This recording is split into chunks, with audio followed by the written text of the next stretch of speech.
Hello students, now continuation of previous video. Now I will be explaining theorem number 21.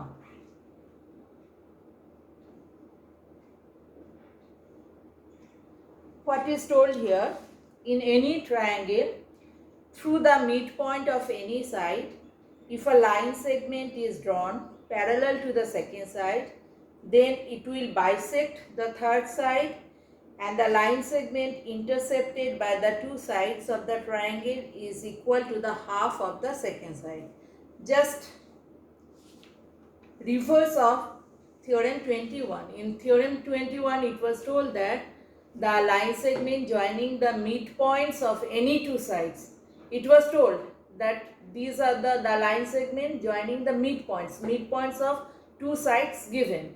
But in theorem 21 it is told that through the midpoint of one side. Clear? If a line is drawn parallel to the second side, then it will bisect the third side. That means we have to find out that when we are joining, that line will bisect the third side, means we will get the midpoint of the third side. Now see, same type, it is not different, proof is same type. I have drawn this triangle. Clear? And here name of the triangle is ABC. What is the difference between theorem 20 and theorem 21? Here it is told the midpoint. D is the midpoint. Clear? Now it is told that a line segment joining the midpoint of any side parallel to the third side. Now if DE is the line segment joining the midpoint of any side and it is parallel to D, what is given? D is the midpoint of AB, and it is told that DE parallel to BC. These two are given. You have to prove that DE bisects the third side. Here third side is AC. DE bisects the third side. That means we have to prove that E is the midpoint of AC. Clear? E is the midpoint of AC. Now to prove it, again same construction. So I think it is clear to you. Here it is given D is the midpoint. In previous theorem it was told that D and E are the midpoints. Clear? And the difference is that here it is told it is the midpoint and this line segment is parallel to this line segment, and we have to prove that E is the midpoint of AC. Clear? So same construction. We will extend ED up to this such that ED equals to DF.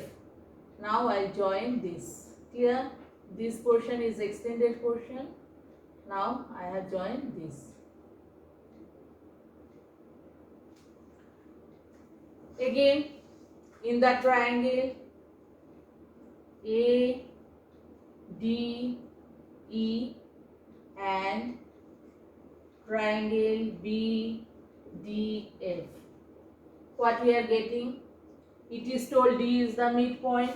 So from there we can write AD equals to DB. Clear? And then vertically opposite angle, they are equal. Therefore we can write angle ADE equals to angle BDF. They are vertically opposite.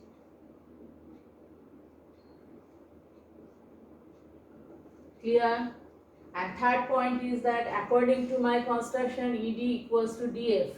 ED equals to DF by construction.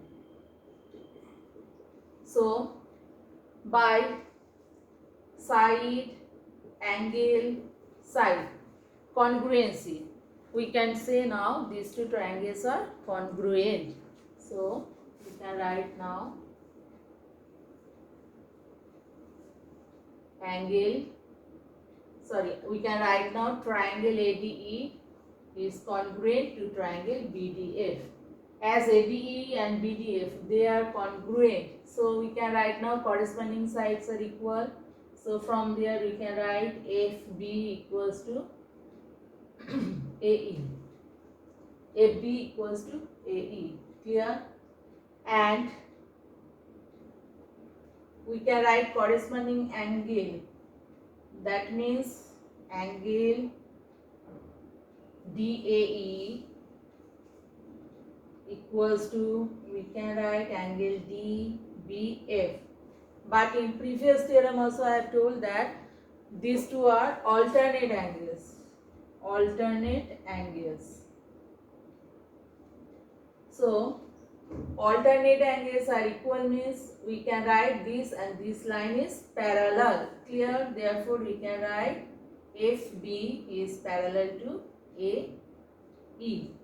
Now AE is the part of AC. So from there we can write AB is parallel to EC also. Clear? So we have got this equals to this, we have got this parallel to this, we have got. Clear? When I am writing AB is parallel to AE, at the same time EC is the part of AC, or EC is the extended part of EC. So we can write AB is parallel to EC also. Clear? Then we will take the quadrilateral.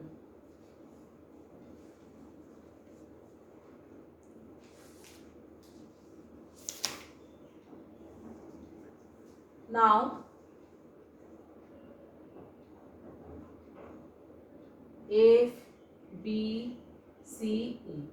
Here in this quadrilateral we have written FB equals to EC and FB parallel to AC. So any pair of opposite side of a quadrilateral is equal and parallel, then we can write now it is a parallelogram. Is a parallelogram. Clear? So when it is a parallelogram, so at the same time FE is also parallel to BC and FE equals to BC. FE parallel to BC, it is already told, it is given that DE is parallel to BC. Okay, we have not to write it again. Then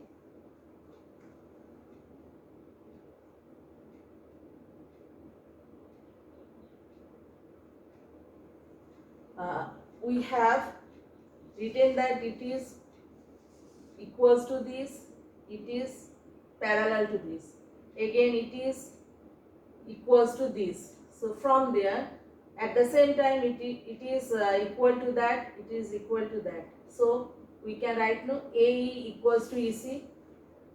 Clear? See this line FB equals to AE. We have proved by the property of congruency of these two triangles, and by the property of parallelogram we have written that FB equals to EC. So from here we can write AE equals to EC. Therefore we can write AE equals to EC. So when AE and equals to EC, that means E is the midpoint of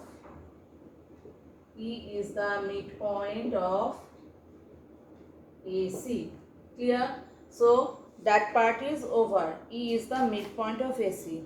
Through the midpoint of any side, if a line segment is drawn parallel to the second side, then it will bisect the third side. That means we have to prove that E is the midpoint. We have proved now. And the line segment intercepted by the two sides of the triangle is equal to half of the second side. That means now we have to prove that this DE is half of BC. Like theorem 21 we will prove.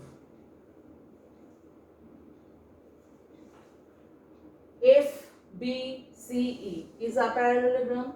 So opposite sides are equal and parallel. So from that respect we can write FE equals to BC. Clear?